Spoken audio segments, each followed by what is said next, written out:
Roman Griffen here with a Roman review of Change of Heart by, I don't know how to pronounce her last name. I don't know if it's Picoult or Picoult. I'm going to say Picoult. Jodi Picoult. Here is a book that it has some problems, and one of the problems is that instead of writing, building characters up, what she uses is death to make you feel for characters. You have a woman named June. Her husband is killed. She gets remarried to, actually she marries the cop that helped her after her husband was killed in this accident. She gets remarried and she has a daughter from her first marriage. A guy comes to the door looking for work. Imagine that, it's like 1980 or 1990 something. And I didn't realize migrant workers were still around, but I guess they were.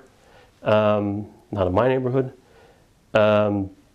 So anyhow, this guy that she hires to do work at her house, he ends up murdering her new husband and her daughter from their first marriage. She's pregnant with a child from her second husband. The child is born 11 years later. What do we find out? If she doesn't get a heart transplant, she's gonna die. Holy shit, imagine that. There's a guy, the guy who killed her second husband and daughter, he goes on the death row. We have a token gay guy in the cell next to him who's dying of AIDS. The correction officer who's dealing with these inmates, his daughter has some kind of a problem going on. She's only one. And if she doesn't get better soon, if they don't figure out what's happening to her, she has respiratory problems, she's going to die because her heart's going to fail on her. So, I mean, what you have, it's overdone with this. Everybody's going to die. And of course, the guy who gets the death penalty, who murdered her second husband and her daughter. Overdone that way. And the guy who was the murderer is this Christ-like figure, and I'll go into it in another video, but he does, it follows, if you've ever seen The Green Mile by Stephen King, it follows that a lot, to the point where this one guy in the cell has a little bird that he keeps.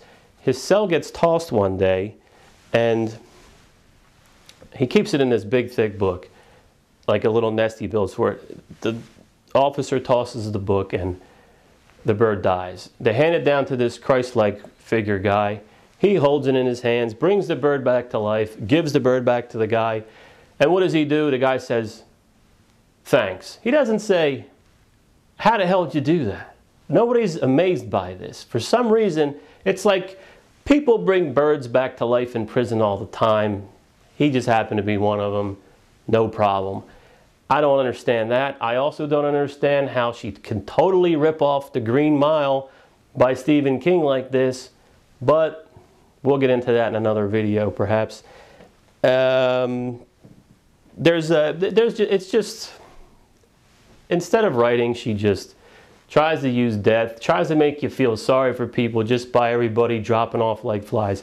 I told you she's got the token gay guy in there. She has the token overweight girl whose mother rides her about her weight, tells her about their dieting, she should exercise more, who doesn't have a boyfriend, so what does she have? Instead of having your token pet, known as a dog, that she could sit there and rely on for companionship, she has a goddamn rabbit. So what's the big deal, man? And we've heard it all before.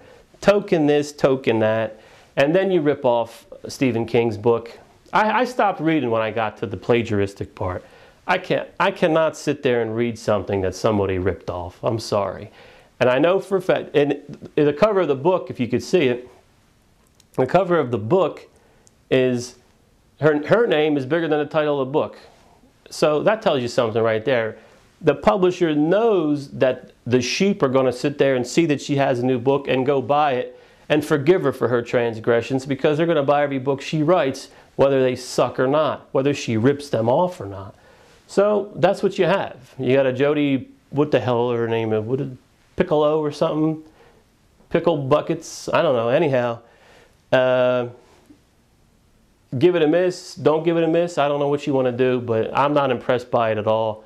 And one, because it's a total ripoff. Two, she doesn't It does nothing for me. Instead of writing, she just relies on your sympathy in order for the story to make it have any effect on you. That's not writing.